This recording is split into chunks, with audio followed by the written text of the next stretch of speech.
Hello, I'm Ryan, and welcome to Analyze This Mr. Bond, my channel where I dig into the Bond series to dig beneath the surface. And I am joined today with a very special guest. If you have discovered my channel, you undoubtedly know who this is, but let's give him a good introduction anyway. This is David Zaritsky of the Bond Experience. Thank you so much for joining me today, Oh my David. gosh, thank you for coming. Oh, Happy to have you. it's my pleasure. He's been hosting me here in the wonderful Zaritsky Bond archive today. We are here in front of the No Time to Die section of the Zaritsky archive. You can see here, I have been losing my mind exploring so much. You've been the having archive today. fun. You have been having, a kid in a candy shop, would that kind of denote it? Beyond Kid in a Candy Shop, there are things here that I have been dreaming about holding in my hands since I was 11 years old. So Wow. to say I am ecstatic is like beyond the, I can't put it into words. Look at me, I'm just stumbling. But we're here in front of No Time to Die for a thematic reason. And the reason I wanted to talk to David in particular about this is he did a very recent video about whether the age of the next Bond actor mattered. And this got me thinking a little bit about Bond and generations and the next Bond movie. Which generation will own Bond 26, so to speak? And I think there's no better starting point than to talk about our own experiences. David and I have been a little bit around the block with the Bond community before, but we're also from different vantage points in terms of how the Bond series has developed. And I think it's a helpful point to start talking about our own experiences of Bond. And so what I want to pose to you, because I have thoughts on this myself, but I want to pose to you as the guest. When you were first introduced to Bond as a young person, did you perceive Bond as being for yourself, or did you connect it to an older generation, or how did you feel about which generation owned Bond from the perspective of your younger self? So I can make a very firm promise to you and your audience that I was too young to think generational divisions. I mean, I'm hardly old enough now to think of that. I think at the time, I really thought it was family movie going. So, and it was something that you watched as a family. So just a quick little notation. I saw Bond as an introduction through my father, who said to our entire family, my brother and my sister and my mother, "It's raining out. We can't be outside in Atlantic City on vacation. We got to go inside." Guess what? Air conditioned and dry, that equals movies. And we watched The Spy Who Loved Me. And I remember just, certain elements of it, even today, of a shark and a guy with teeth and some really, I guess, charming guy that my father kept like nudging me because he sat next to me. I do remember that very well.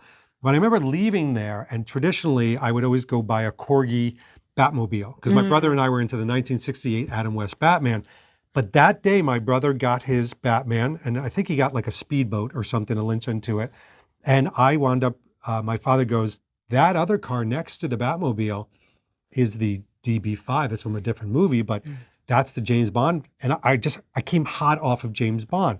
So my father bought me the DB5, but the rest of my family was around me. So Bond for me had nothing to do with age. It had everything to do with the family dynamic. So that's really interesting to hear you say that. I had a different experience with Bond because by the time I got to Bond, it was the Brosnan years. Bond had been dormant for a while. It wasn't the mega blockbuster franchise that The Spy Who Loved Me was. I didn't have the experience of kind of that when I was getting into Bond. Brosnan had kind of reinvented Bond at that point, and it was kind of making inroads back into culture. I remember, obviously, being of my generation, the GoldenEye Nintendo 64 game was like one of the things that put it on my radar, but more so than anything, it was the advertising campaign for Tomorrow Never Dies. I was about 11 years old at the time. And what I remember seeing that is my dad was a working businessman. He wore suits to work every day, everything like that. And I remember admiring that about my father very much. And I immediately associated James Bond as the kind of archetype that my father was in a kind of aspirational way, but with this sort of glamorous, exciting appeal. And I knew my father really liked James Bond. He had seen all the Connery movies, he told me later, uh, at the Grauman's Chinese Theater in Los Angeles during the Oh, original yeah. like 1960s run and all these things. So um, I perceived Bond in the 90s, even though I fell in love with it very quickly and felt like, my dad had no relationship with the James Bond video games. That was my Yeah, generation's of thing, course. right? James Bond felt like a adult character that I was being allowed to have access to as a younger person. And that was and that might be my particular perspective, but that also colors some of how this discussion goes for me in the sense that I felt that way about it. And to further relate on behalf of my younger brother, who is 6 years younger than me, when the Daniel Craig era started, I was in college at that time and really excited for Casino Royale. I know he saw Daniel Craig's Bond as kind of being something for me, and he caught up with it later after the fact. And I wonder to what extent other people feel, and you can let me know in the comments too, as part of this conversation, that Bond represented something in a way as part of the family dynamic, but like fundamentally, like this is something that adults also enjoy too. This is not like for Yeah. young people. I love what you're saying because it's almost like Bond was an entry point into adulthood. Mhm. It's that transition, if you will. And I'm wondering if even subconsciously that's why I adored it so much. I mean, look, sons, even daughters, they emulate their fathers and mothers. I mean, that's Yeah. the natural state of being. Your first hero, allegedly, is your father or mother. Yeah. My first hero was, and probably is today, my father. So if he liked Bond, clearly I should like Bond. Yeah. And if he was emulating Bond and styling himself after Bond, to your father's point, then who am I to say no? And maybe that's a faster route into this heroic moment. And you're constantly, look, I think there is a psychological thing where, and I'm just going to say it, please don't burn my house down Mhm. because you would kill both of us. I think that boys and men, they tend to always grapple with trying to find an icon. Sure. Whether it's a style icon or just even a behavioral icon of somebody that they can look at and go, you know something, I think I want to pattern myself. Because look, we are jelly when we're born, and you fill yourself up with experiences and watching others. That's Mhm. how we become who we are. Fathers and fathers connected to Bond and families connected to Bond, it's a wonderful rite of passage. That's the verbiage I was looking for. And I think Bond is and can be still that entry. I think so too, and I know from conversations that I've had with you that Bond was something shared with us by our fathers in a lot of ways, that we Yeah. were able to connect with our fathers. And I very much felt that as like an 11-year-old. So my dad made me watch the Connery movies before I ever saw Tomorrow Never Dies. Made you watch, like it was forced. Like toothpicks in the eyes. It was not. I was so excited. I felt like I was being like given access to a world I Oh, had nice. never seen before. But Yeah. it was like I'm letting you in on this secret thing that was important for him when he was Oh. young, right? Like this was his 1960s blockbuster of choice. Yeah. This was the Star Wars of his generation growing up in the 1960s. That was something that he could share with me, and I was very excited about it. And I talked to other Bond fans, and I'm sure you have too, where this sort of rite of passage sort of element where it's something you could share with your parents a little bit, and that's the family element. You talk about that is like Bond as something that has transcended generational divides. Yeah. Is a truth that I think is very important about this character. I agree. And it's interesting too, because I don't think we own that approach. For example, what I've heard from everybody, Barbenheimer, Barbie and Oppenheimer, and the combination of why they did so well together when they shouldn't have, was a matter of the family unit getting together and going, well, yes, we'll all watch Barbie, but then you're going to watch Oppenheimer. And then people going, well, I'm going to watch Oppenheimer, but now you've got to watch Barbie. And so entire family members would go and see these things as an event because they were so diametrically opposed to each other, but each generation felt like they were giving to the other, even though Barbie is very much of an older generation and an introduction. And those working together, and I've talked to people even from Amazon who have said, you really can't create that in a lab. That is something that's organic, and either that's going to happen or not. So the question sort of begs, because I know your premise and I know your theory is there anything that we can do about that? Like, even if we know it's a rite of passage, it belongs to multiple generations, I'm wondering if the marketers can do anything about that to take advantage of that aspect. I think that's a really real question. So one of the conversations that happens around Bond 26, Bond in the minds of the public is dead until resurrected, right? We're kind of in like the weird limbo where he's been laid to rest, and we're waiting on that hopefully not too far distant resurrection of that character. And the question is, does that character belong to our generations respectively, where we have a lot of skin in the game, so to speak, especially as Bond fans, that we have a lot invested there? Or is it to say that it's for, Gen Alpha, or God forbid, what follows Gen Alpha? Is that Bond for them gonna be that? Or should Bond really be focused on what we might call like the parents' generation of those kids? Because it's a family event and has been. So what are your thoughts on that, especially given your marketing background, as you look forward to Bond 26? What do you think should be the positioning, and your thoughts about that relative to generational marketing? So I'm going to get a little controversial. You cool with that? Look, it's now or never. It's analyze this, Mr. Vaughn. So I'm going to analyze this as I see it as a marketer, but also just as an observer.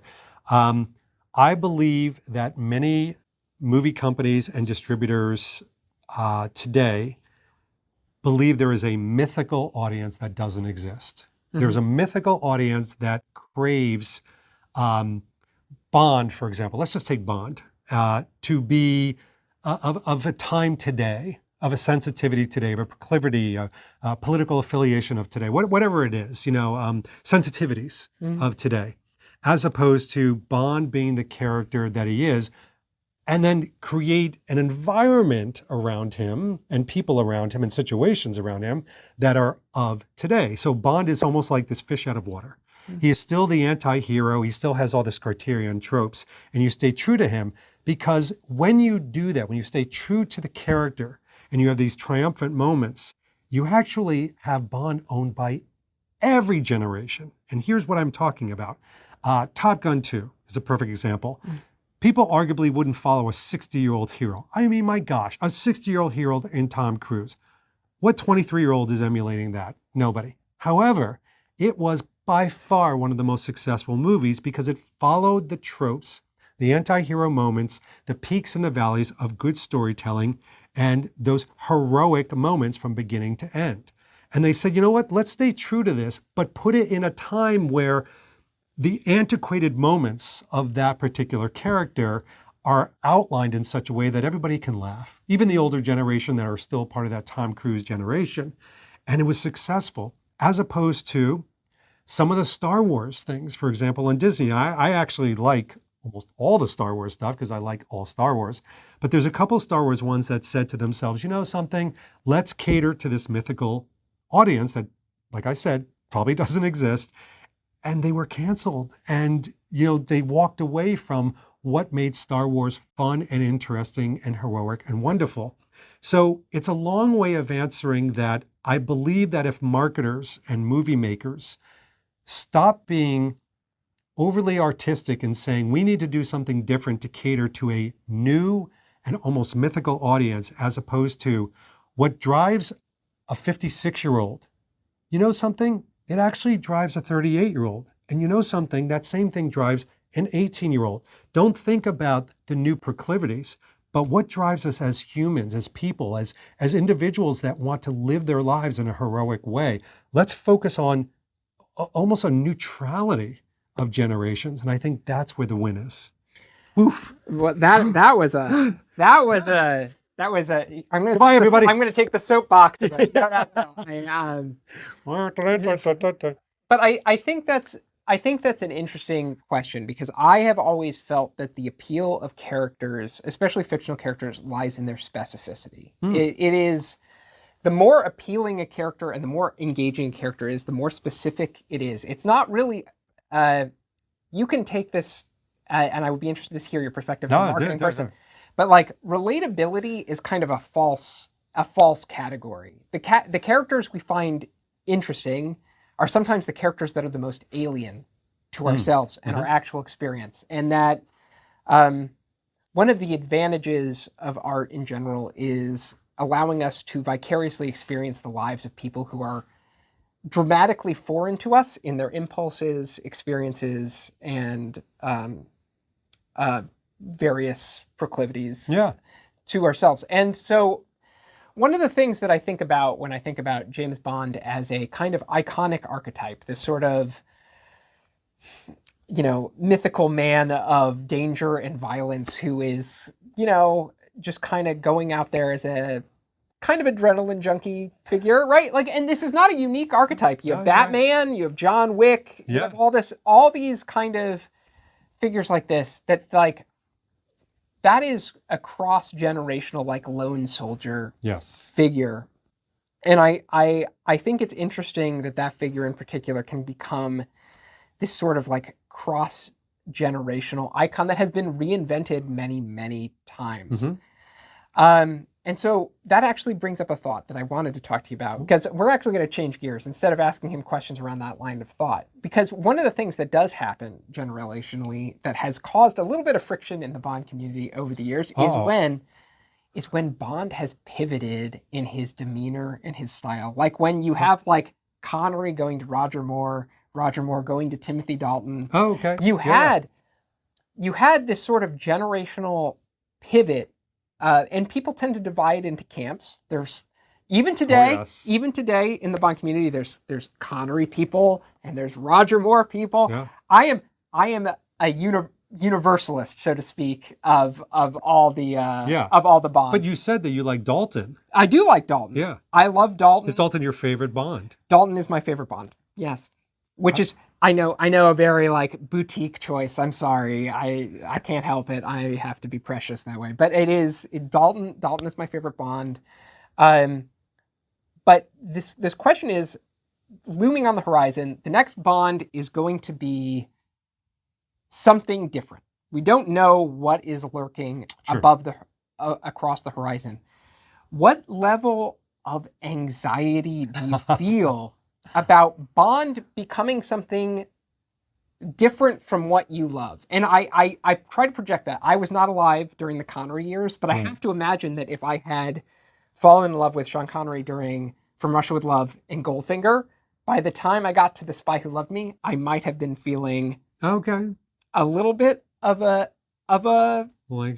little challenge to get on board with some of the campier, sillier direction that series had taken. What sort of anxiety do you feel about Bond potentially going more tonally than let's say more tonally, less so like potentially like for altering the character in dramatic ways, but like more tonally in a direction you're not like particularly fond of? So I don't know if this is going to say more about me than the state of Bond, but I have zero anxiety. Like, I'm not one of these people that wring their hands and have this, what I call, nannyism of like, oh my gosh, I'm so afraid they're going to go woke, or I'm so afraid they're going to go to the extreme, or they're going to make it silly, or they're going to walk away from Craig, or they're going to lean into Craig and they're going to make him more sensitive and a family guy. Like, I'm kind of like one of those, and I think you may be too. I'm one of these Bond fans that I almost like everybody's interpretation and iteration.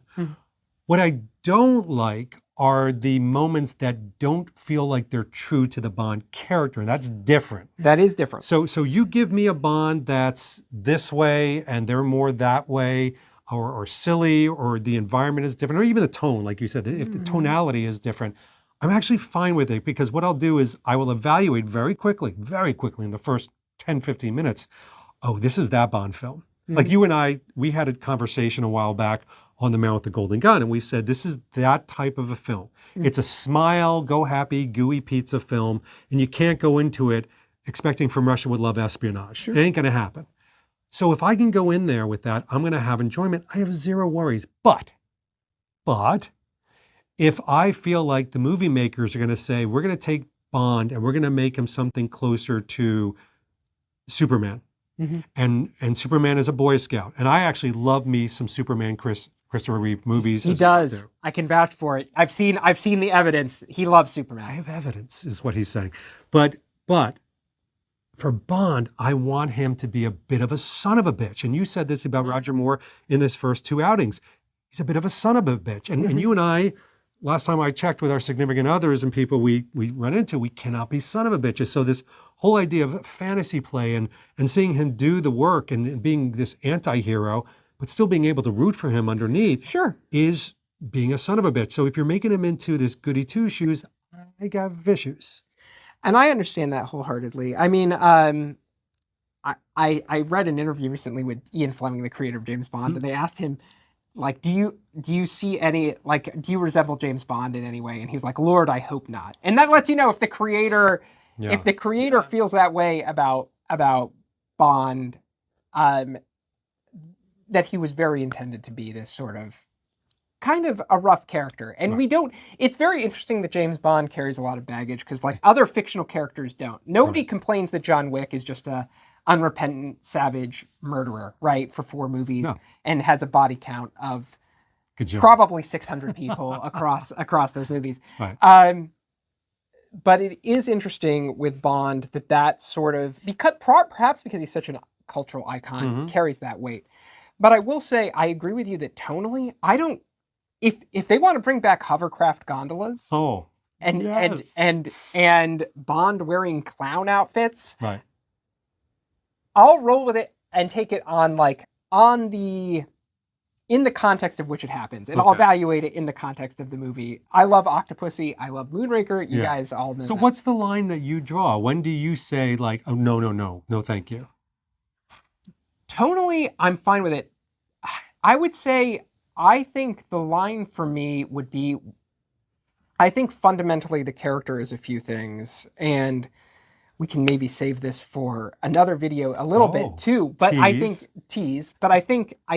there is a foundational idea that this character is a character who is a killer, who lives on the edge and is deriving energy from being right there on the cusp of death, both being an actor who is like enacting death upon other people and is also like confronting the fact that he's faced with it himself and deriving energy from that and powering that into like a kind of like hedonistic lifestyle. He is a man of pleasure because he's there. And I think if you lose the essence of that real tension of like this being a man on the edge who is channeling that force into this sort of like Bond lifestyle that David loves so much and I love so much too, right? Yeah, that is part of it, that you fundamentally lose what the character is about. And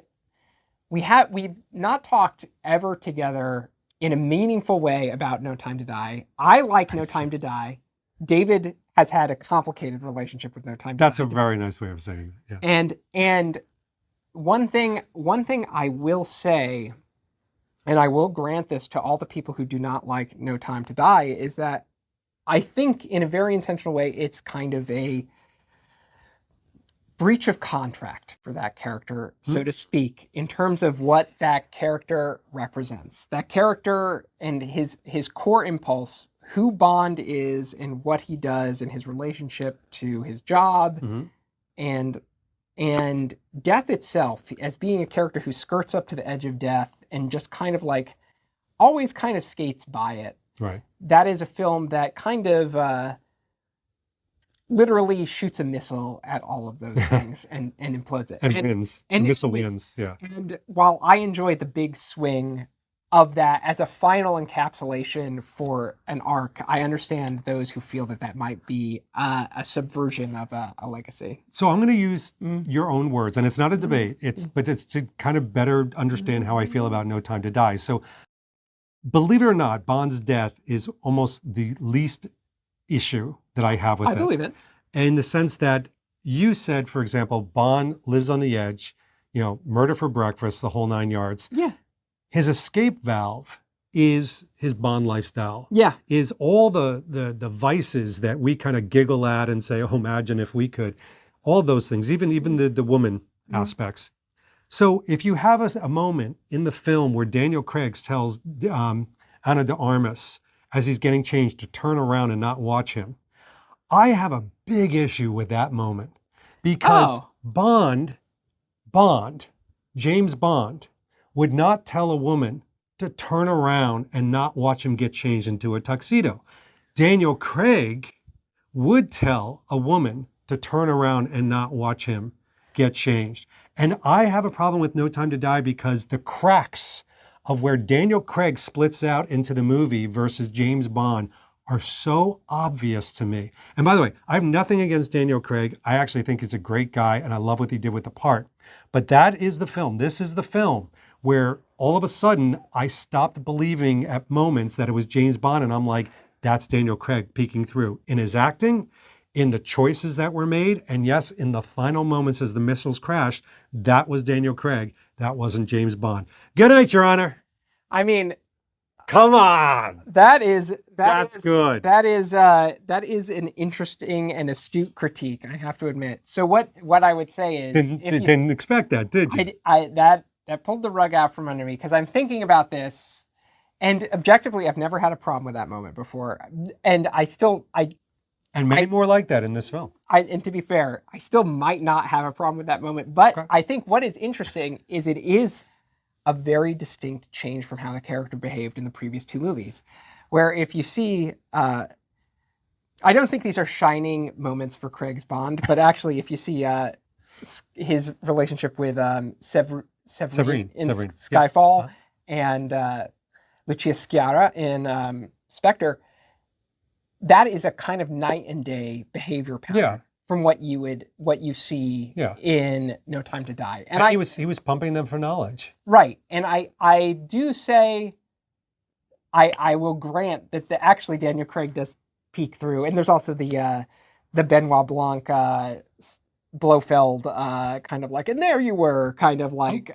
and spiel. That's one. It's like bingo game though. When you watch this as many times as you and I have watched it, you're like, even when he's at his home in Jamaica, which I love the Jamaica scenes. I mean, give me that for 2.5 hours. I don't care. But he's like, that's not good. I'm like, Bond doesn't sing his words. Yeah. He doesn't sing his words. And I will grant that is true. And actually, so putting aside Bond dying, so that's actually an interesting point. So would you have been okay with Bond dying if they had done it, say, like John Wick Chapter 4, where it was like a really big build up to like this character's final eventual like demise? No, I still wouldn't have been okay. Yeah. I would have been better.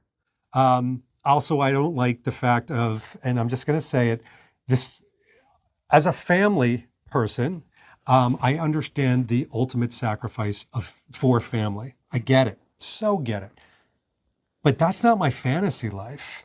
That's my real life. So the whole idea of making him a dad and a father, you are now pulling me from the fantasy of James Bond. Again, taking me out, you're putting me back into a Daniel Craig world, and you're serving it up, and then you're making him mortal.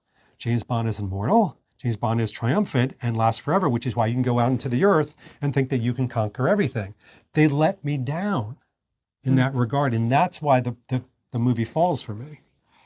That I understand. By the way, is that a generational thing? Like as a 38-year-old, do you think you're more accepting of that than I am as a clearly curmudgeon-y 56-year-old? I don't think it's a generational thing. I think I am more accepting of Daniel Craig's James Bond being a radically different character than the predecessors of James Bond. And I think that dovetails with how, when Casino Royale came out in 2006, I kind of saw that as like a pretty radical departure from what the Bond series had been Right. thus far.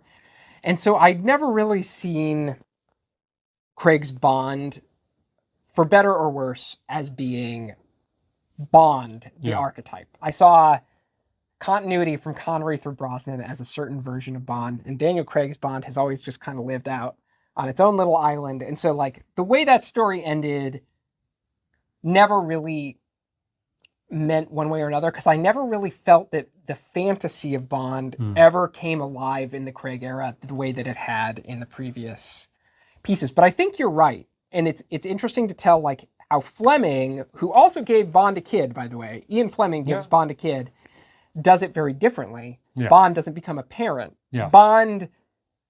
The kid is a footnote. The kid is a footnote. Yeah. It's kind of like a passing fancy. And death is also a passing fancy in Fleming's novels, where Bond almost dies at the end of From Russia with Love. Bond almost dies at the end of You Only Live Twice. But it's also kind of like this kind of like skirting by death. And then by the next adventure, things are kind of just like reset again. Yeah, right? Exactly. And so that's what I think. I think we can agree on that level that the way that Bond fantasy is skewed in No Time to Die is what I would call almost like a breach of contract about that fantasy. Like this is the fantasy of the character. This is what you showed up for. This movie is purposefully giving you something different. Exactly. And you might like that something different for the novelty factor, which is kind of more where I fall, or you may not. But it's interesting to have this conversation and wrap it up with the generational discourse that we've had here. I don't know how to sum up this video. It's been a broad and fascinating conversation, but I'm sure we'll all continue it in the comments.